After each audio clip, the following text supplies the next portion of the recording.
Assalamualaikum warahmatullahi wabarakatuh. Saya Marwan Kurnia Luksono dari kelas 12 IPA 3 akan mempresentasikan hasil dari LKPD. Yang pertama adalah rumusan masalah yang didapat dari wacana di atas. Yang pertama, apakah benar es putar atau es tungtung yang dijajakan seharian tidak mudah mencair dikarenakan ditambahkannya garam dan es batu? 2. Mengapa garam dapat membuat es tersebut tidak mudah mencair? Hipotesis jawaban. Yang pertama, ya benar, karena garam yang dimasukkan ke dalam es batu dapat menurunkan titik beku es putar atau es tungtung tersebut.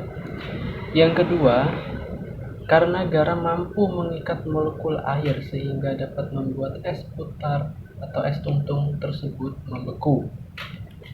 Nah, dari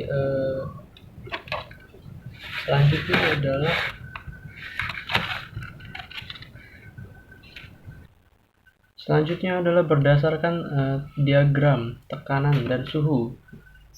Delta TF menyimbolkan penurunan titik beku, TF 0 menyimbolkan titik beku pelarut murni, dan TF menyimbolkan titik beku larutan. Selisih antara titik beku pelarut dengan titik beku larutan disebut dengan penurunan titik beku. Dari diagram tersebut maka dapat dituliskan hubungan dari delta TF, TF 0 dan TF adalah delta TF sama dengan TF 0 dikurangi dengan TF, atau delta TF atau penurunan titik beku itu sama dengan titik beku pelarut murni dikurangi titik beku larutan. Selanjutnya, berdasarkan tabel diketahui air plus garam 1 molal itu lebih mudah membeku dibanding air plus garam 2 molal. Kemudian air plus garam 2 molal lebih mudah membeku dibandingkan air plus garam 3 molal. Kemudian titik beku air plus garam 1 molal itu lebih rendah dari air plus garam 2 molal. Kemudian titik beku air plus garam 2 molal itu lebih rendah dari titik beku air plus garam 3 molal. Selanjutnya, jika dihubungkan dengan molalitas dan KF yang merupakan tetapan kesetaraan titik didih molal, maka untuk menentukan besarnya kenaikan titik didih larutan dirumuskan delta TF sama dengan M dikali KF. Selanjutnya, mengolah data. Pertanyaan yang pertama, apa yang dimaksud dengan titik beku larutan?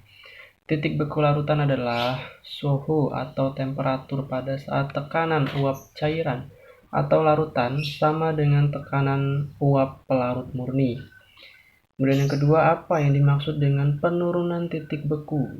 Penurunan titik beku adalah turunnya titik beku suatu pelarut akibat penambahan zat terlarut yang tidak mudah menguap. Nomor 3, bagaimana perbandingan titik beku pelarut murni dengan beberapa larutan lain? Titik beku pelarut itu lebih tinggi jika dibandingkan dengan titik beku larutan, sehingga larutan lebih sulit membeku dan lebih mudah mencair pada pelarut. Untuk nomor 4, bandingkan titik beku masing-masing larutan pada konsentrasi yang sama, yaitu 0,1 molal maupun 0,2 molal dan 0,3 molal.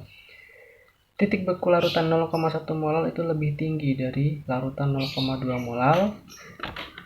Larutan 0,2 molal lebih rendah dari larutan 0,3 molal. Selanjutnya, bagaimanakah pengaruh banyaknya zat terlarut terhadap penurunan titik beku larutan? Semakin banyak zat terlarut yang ditambahkan, maka penurunan titik beku larutan akan semakin besar. Nomor 6, tentukan titik beku larutan glukosa 9 gram dalam 300 gram air. Diketahui KR air sama dengan 1,86 derajat Celcius per molal. Delta TF, rumusnya delta TF sama dengan M dikali KF.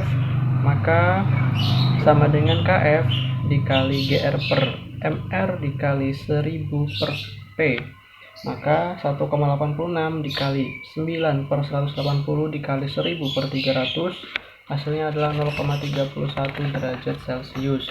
Kemudian soal nomor 7, suatu larutan urea dalam air memiliki penurunan titik beku 0,372 derajat Celcius jika Kb air 0,52 derajat Celcius per molal dan Kf air 1,86 derajat Celcius per molal, maka kenaikan titik didih larutan urea tersebut adalah mencari penurunan titik bekunya dengan rumus delta Tb sama dengan M dikali F, maka 0,372 sama dengan M dikali 1,86, hasilnya adalah 0,2 molal.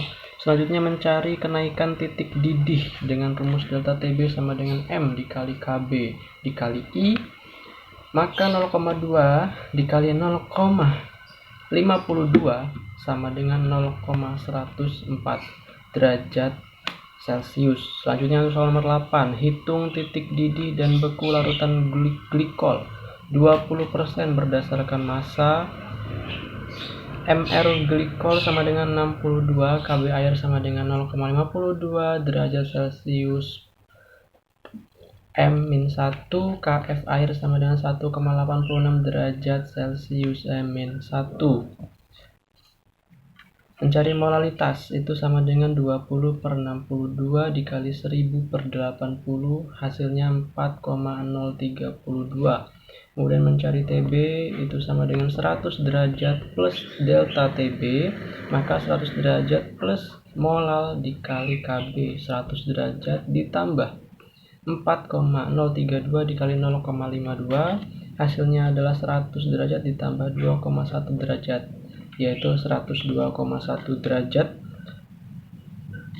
Dan yang terakhir menentukan TF sama dengan 0 derajat dikurang delta TF, maka 0 derajat dikurangi 4,032 dikali 1,86 menghasilkan minus 7,5 derajat Celcius. Sekian, terima kasih. Wassalamualaikum warahmatullahi wabarakatuh.